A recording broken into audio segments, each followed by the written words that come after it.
അങ്ങനെ last exam study vlog ആയിട്ടാണ് വന്നിട്ടുള്ളത്. ഇനിയിപ്പോൾ എക്സാം സ്റ്റഡി വ്ളോഗൊക്കെ ഇനിയിപ്പോൾ അടുത്ത മന്ത് ഉണ്ടാവുള്ളൂ എന്ന് ഞാൻ പറഞ്ഞില്ല. ഇടയ്ക്ക് വെച്ചിട്ട് ചില ക്ലാസ് ടെസ്റ്റുകളൊക്കെ ഉണ്ടായാൽ അതും കൂടെ നമുക്കിടാം. കാരണം ഇത് ഒരു സ്റ്റഡി ബേസ്ഡ് ചാനലാണല്ലോ. അപ്പോൾ പിന്നെ സ്റ്റഡി കണ്ടന്റ്സ് ഇല്ലാതെ പിന്നെ എന്തിനാ ഇടുക? അപ്പോൾ ഇത് മാത്സ് എക്സാം സ്റ്റഡി വ്ളോഗാണ്. സ്റ്റഡി വ്ളോഗായിട്ട് ഞാൻ ഇപ്പോൾ എന്താ വാൾപേപ്പറിനെ ചെയ്യുന്നത്. അതായത് ഞാൻ ഓരോ മന്തും ഓരോ കളർ വാൾപേപ്പറാണ് വെക്കാറുള്ളത്. ആൻഡ് ആ ഒരു കളറിനോട് മാച്ച് ആയിട്ടുള്ള ആപ്പ് കളറും ഞാൻ ആക്കാറുണ്ട്. അതായത് കസ്റ്റമൈസേഷൻ ചെയ്യാറുണ്ട്. ഫസ്റ്റ് ഏപ്രിലിൽ ഞാൻ സ്കൈ ബ്ലൂ ആയിരുന്നു സെലക്ട് ചെയ്തിട്ടുണ്ടായിരുന്നത്. അപ്പോൾ wallpaper sky blue and home screen lock screen അത് വേറെ വേറെ വെക്കും. പ്ലസ് ആപ്പിൻ്റെ കളറും കൂടി ഞാൻ സ്കൈ ബ്ലൂ ആക്കും. ആൻഡ് മെയിൽ ഞാൻ സെലക്ട് ചെയ്തിട്ടുണ്ടായിരുന്നത് ഗ്രീൻ ആയിരുന്നു. ആൻഡ് ആപ്പുകളുടെ കളറും എല്ലാം ഗ്രീൻ ആയിരുന്നു. ആൻഡ് ജൂണിൽ ഞാൻ സെലക്ട് ചെയ്തത് പിങ്ക് ആയിരുന്നു. ഇപ്പോഴും ജൂണിലാണ് കിടക്കുന്നുണ്ടായിരുന്നത്. എന്താ അറിയില്ല, മന്ത് ഒരു പകുതിയൊക്കെ ആകുന്ന ഏകദേശം അല്ലെങ്കിൽ കുറച്ച് ദിവസമൊക്കെ ആകുമ്പോഴേ എനിക്ക് തോന്നുള്ളൂ ഇത് ജൂലൈ ആയിട്ടുണ്ട് എന്നുള്ളത്. എന്നാൽ അടുത്ത മന്തെങ്കിൽ നമുക്ക് ഫസ്റ്റ് മുതൽ തന്നെ ചേഞ്ച് ചെയ്യാം. ഈ മന്ത് ഞാൻ പർപ്പിൾ കളറാണ് സെലക്ട് ചെയ്തിട്ടുള്ളത്. ഇപ്പോൾ മുതലേ വെക്കൽ തുടങ്ങിയത് ഈ ഒരു കലണ്ടർ ഇങ്ങനെ മുമ്പിൽ തന്നെ വെച്ചിട്ടുണ്ടെങ്കിൽ ഏതാണ് ഡേ എന്ന് നമുക്ക് വേറെ കലണ്ടറിൽ പോയി നോക്കേണ്ട ആവശ്യമില്ല. ആൻഡ് ഏപ്രിലിൽ ഞാൻ ആ വാൾപേപ്പർ ആയിരുന്നില്ല വെച്ചിരുന്നത്. എൻ്റെ മുന്നത്തെ വീഡിയോസൊക്കെ കണ്ടിട്ടുണ്ടെങ്കിൽ നിങ്ങൾക്ക് എൻ്റെ വാൾപേപ്പറും കാര്യങ്ങളൊക്കെ കാണാം. അതായത് ഇപ്പോൾ ഞാൻ അങ്ങനെ സ്വൈപ്പ് ചെയ്ത് കാണിക്കുന്നുണ്ടല്ലോ, അതിലിപ്പോൾ നിങ്ങളൊരു ഏപ്രിലിലെ വാൾപേപ്പർ കണ്ടല്ലോ. ഇതാണ് ഞാൻ ജസ്റ്റ് ട്രയൽ നോക്കിയിരുന്നത്, ട്രയൽ നോക്കാൻ വേണ്ടി വെച്ചിരുന്നത്. ബട്ട് എൻ്റെ ശരിക്കുള്ള വാൾപേപ്പർ ഇതിൽ നിന്ന് ഡിലീറ്റ് അയച്ചിട്ടുണ്ട്. എന്തായാലും കുഴപ്പമില്ല, എന്തായാലും ഈ വാൾപേപ്പർ ഡിലീറ്റ് ആക്കണം ഇതിൽ നിന്ന്. ഇത് ട്രയലിന് വേണ്ടി വെച്ചായിരുന്നല്ലോ, ബാക്കിയുള്ളത് അവിടെ കിടക്കട്ടെ, ജസ്റ്റ് ഒരു ഓർമ്മയ്ക്ക്. പിൻട്രസ്റ്റിൽ പർപ്പിൾ വാൾപേപ്പർ നോക്കുന്ന സമയത്ത് എനിക്ക് എൻ്റെ സ്കൈ ബ്ലൂ വാൾപേപ്പർ കിട്ടിയിട്ടുണ്ടായിരുന്നു. ഇതായിരുന്നു കേട്ടോ ഞാൻ ഹോം സ്ക്രീനിലായിട്ട് വെച്ചിട്ടുണ്ടായിരുന്നത്. അപ്പോൾ നമ്മൾ വിഷയത്തിൽ നിന്ന് തെന്നി മാറുന്നു. പറഞ്ഞ പോലെ തന്നെ ഞാൻ ശനി ഞായറൊക്കെ വെറുതെ കളഞ്ഞിട്ട് മൺഡേ ഇരുന്നിട്ടാണ് പഠിക്കുന്നത്. അതായത് മൺഡേ ഒരു രാവിലെ 6:30-ക്കൊക്കെ പഠിക്കാൻ ഇരുന്നിട്ടുണ്ട്. ഞാൻ പറഞ്ഞല്ലോ ഇന്ന് നമ്മുടെ ജൂനിയേഴ്സ് വരുന്നത് ആയതുകൊണ്ട് തന്നെ നമുക്കിന്ന് സ്കൂളില്ല. ഇന്നിപ്പോൾ +1-കാരുടെ പ്രവേശനോത്സവം ആയതുകൊണ്ട് +2-കാർക്ക് സ്കൂളില്ല. നാളെ മുതൽ നമ്മൾ സീനിയേഴ്സ് എന്നാണ് വിളിക്കാൻ പോകുന്നത്. ഓൾറെഡി ഇപ്പോൾ കുറച്ച് ദിവസമായി +1-കാരൊക്കെ വന്നിട്ട്, എന്നിട്ടാണല്ലോ ഇപ്പോൾ ഞാൻ ഈ വ്ളോഗ് ഇടുന്നത്. അപ്പോൾ നമ്മൾ വീണ്ടും വിഷയത്തിന് തെന്നി മാറുകയാണ്. അപ്പോൾ മാത്സ് എക്സാം സ്റ്റഡി വ്ളോഗ്. മാത്സും ഞാനും എന്നോ മുതൽ ഒത്തുപോവില്ല. അതായത് ഞാൻ കുറച്ച് ഒരു 7th സ്റ്റാൻഡേർഡൊക്കെ മുതൽ എനിക്ക് മാത്സ് ഇഷ്ടമല്ല. കാരണം എപ്പോഴും എനിക്ക് മാത്സിൽ മാർക്ക് കുറവായിരിക്കും.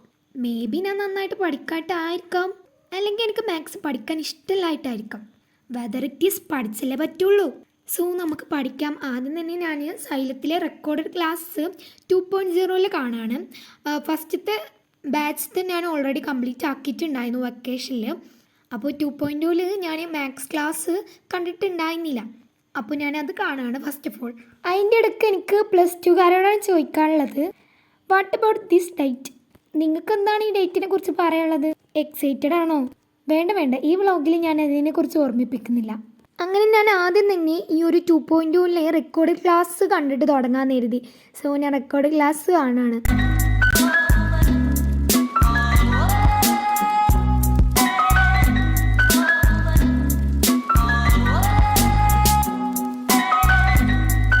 നോട്ട്സൊന്നും ഞാനിപ്പോൾ കറണ്ട്ലി എഴുതുന്നില്ല. കാരണം എന്താണെന്ന് വെച്ചിട്ടുണ്ടെങ്കിൽ ഞാൻ ഓൾറെഡി 1.0 നോട്ട്സ് എഴുതിയിട്ടുണ്ടായിരുന്നു. അപ്പോൾ പിന്നെ 2.0 ഞാൻ ജസ്റ്റ് ഇങ്ങനെ പ്രോബ്ലംസൊക്കെ അതിൻ്റെ കൂടെ തന്നെ ചെയ്തു പോയാൽ മതി. അതിനെ കൊണ്ട് ഞാൻ നോട്ട്സൊന്നും എഴുതിയിട്ടില്ല. നോട്ട്സ് പിന്നെ എന്തെങ്കിലും വേണമെന്നുണ്ടെങ്കിൽ ഞാൻ ആ ഒരു നോട്ട് എൻ്റെ കയ്യിലുണ്ടല്ലോ, അപ്പോൾ അത് തുറന്ന് വെച്ചിട്ട് സ്കൂളിലെ നോട്ട് നോക്കും. ആൻഡ് എനിക്ക് ഇത് കഴിഞ്ഞിട്ട് ഞാൻ പേൾ വീഡിയോസ് കാണണം എന്നാണ് കരുതുന്നത്. അതിന് ശേഷം ടൈം ഉണ്ടെങ്കിൽ NCERT പ്രോബ്ലംസും കൂടെ ഒന്ന് ചെയ്ത് നോക്കണം. മെട്രിസസ് ആയതുകൊണ്ട് വലിയ സീനില്ല. അങ്ങനെ കുറച്ച് നേരമൊക്കെ ഇരുന്ന് പഠിച്ചു. അതായത് 4 റെക്കോർഡ് ക്ലാസ് കാണാനുണ്ടായിരുന്നത്. അത് കണ്ടു തീർത്തതിന് ശേഷം ഞാൻ ഫുഡ് കഴിക്കുകയാണ്. അതായത് കുളിയെല്ലാം കഴിഞ്ഞിട്ടാണ് ഫുഡ് കഴിക്കുന്നത്. എന്നിട്ട് ഈ ഒരു മൂവി എന്ന് പറയുന്നത് നമ്മുടെ മലയാളത്തിൽ തന്നെ നമുക്ക് സ്റ്റുഡൻസിന് ഭയങ്കര ഒരു മോട്ടിവേഷൻ തരുന്ന ഒരു മൂവി ആയിട്ട് എനിക്ക് തോന്നിയിട്ടുണ്ട്. ഇതുപോലെ മോട്ടിവേഷൻ തരുന്ന വേറെ മൂവീസ് ഉണ്ടോ എനിക്കറിഞ്ഞൂടെ. എന്തായാലും മോട്ടിവേഷൻ വേണമെന്ന് തോന്നുമ്പോഴൊക്കെ ഈ മൂവി എടുത്തിട്ടാണ് ഞാൻ കാണാറുള്ളത്. അങ്ങനെ ഫുഡ് കഴിക്കലെല്ലാം കഴിഞ്ഞിട്ട് ഞാൻ പറഞ്ഞല്ലോ NCERT പ്രോബ്ലംസും കൂടി ചെയ്ത് നോക്കണം, പേൾ വീഡിയോസും കാണണമെന്ന്. അങ്ങനെ ഞാൻ കരുതി പേൾ വീഡിയോസ് ഒരു പർട്ടിക്കുലർ ടോപ്പിക്ക് വരെ കണ്ടതിന് ശേഷം ആ ടോപ്പിക്ക് വരെയുള്ള എക്സസൈസ് ഉണ്ടല്ലോ അതൊന്ന് ചെയ്ത് നോക്കാമെന്ന്. അപ്പോൾ എക്സസൈസ് ചെയ്യാൻ വേണ്ടിയിട്ട് ഞാൻ യൂട്യൂബിൽ ഈ ഒരു ക്ലാസ് എടുത്തിട്ടാണ് ഞാൻ ചെയ്ത് നോക്കുന്നത്. ഇത് വന്നിട്ടൊരു ഹിന്ദി ക്ലാസ് ആണ്. എന്തായാലും ചെയ്യുന്നൊക്കെ മനസ്സിലാവുന്നുണ്ട്. അതായത് നമുക്കിപ്പോൾ ആൻസേഴ്സ് ആണ് മെയിനായിട്ട് വേണ്ടത്. അപ്പോൾ അങ്ങനെ ഒരു ക്ലാസ് കാണാൻ എനിക്ക് ടൈം കിട്ടിയതുള്ളൂ. ഒരു ക്ലാസ് അല്ല, ഒരു എക്സസൈസ് ചെയ്യാൻ എനിക്ക് ടൈം കിട്ടിയുള്ളൂ. പേൾ വീഡിയോസ് ഞാൻ കംപ്ലീറ്റ് ആക്കി. ഒരു പേൾ വീഡിയോയും കൂടി കാണാനുണ്ടായിരുന്നു. അങ്ങനെയാണ് ഞാൻ എക്സാമിന് പോയിട്ടുണ്ടായിരുന്നത്. ഈ ഒരു സാറ്റർഡേ, സൺഡേ, മൺഡേ ഈ ഒരു 3 ദിവസം കറക്റ്റാക്കി പഠിക്കുകയൊക്കെ ചെയ്യാമായിരുന്നു. ഞാൻ എൻ്റെ മടി കാരണം മൺഡേ വെച്ച് ഇരുന്നിട്ടാണ് പഠിക്കുന്നത്. എനിക്ക് ഇനി രാവിലെ ആകുമ്പോൾ ഭയങ്കര റിഗ്രറ്റ് ആവും. സാറ്റർഡേ ആൻഡ് സൺഡേ വെറുതെ കളഞ്ഞല്ലോ എന്ന് പറഞ്ഞിട്ട്. പിന്നെ റിഗ്രറ്റ് അടിച്ചിട്ട് വല്ല കാര്യമുണ്ടോ? എന്നിട്ട് പിന്നെ എക്സാമിന് നേരത്തെ എണീക്കും. എന്നിട്ട് വെറുതെ ഉറക്കം കളഞ്ഞിട്ട് ക്ലാസ് പോയി ഉറങ്ങും. ഇതാണ് എൻ്റെ ഹാബിറ്റ് എന്ന് പറയുന്നത്. വളരെ വലിയൊരു ബാഡ് ഹാബിറ്റാണ് എനിക്കുള്ളത്. ഇത് മാറ്റിക്കൊണ്ടുവരാൻ ഞാൻ ശ്രമിക്കുന്നുണ്ട്. എന്തായാലും 7 hours ഓഫ് സ്ലീപ്പ് നമുക്ക് മസ്റ്റാണ്. ഇനിയിപ്പോൾ എക്സാമിന് ഒരു 1 hour നേരത്തെ എണീച്ചാലും 6 hour നമ്മൾ കറക്റ്റായിട്ട് ഉറങ്ങണം. അല്ലെങ്കിൽ പിന്നെ പിറ്റേ ദിവസത്തെ എക്സാമിന് പഠിക്കാൻ പറ്റില്ല. അതാണ് എനിക്ക് ഫിസിക്സ് എക്സാമിന് ഉണ്ടായത്. ഉറങ്ങാത്ത കുഴപ്പം തന്നെ ആയിരുന്നു. അപ്പോൾ ഇതൊന്നും പറഞ്ഞ് ടൈം കളയുന്നില്ല. നിങ്ങൾക്ക് ഇങ്ങനെ വല്ല ബാഡ് ഹാബിറ്റ് ഉണ്ടെങ്കിൽ താഴെ കമൻ്റ് ആക്കുക. അങ്ങനെ ഞാൻ കുറച്ചൊക്കെ പഠിച്ചിട്ട് ഞാനിനി രാവിലെ എണീച്ച് പഠിക്കാൻ കരുതി. അങ്ങനെ രാവിലെ എണീച്ച് പഠിച്ചു. എക്സാം വലിയ സീനൊന്നും ഉണ്ടായിരുന്നില്ല.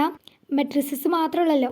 ആൻഡ് പിറ്റേ ദിവസം മുതൽ ഇനി നമ്മൾ സീനിയേഴ്സാണ്, ജൂനിയേഴ്സ് ഉണ്ടാവും.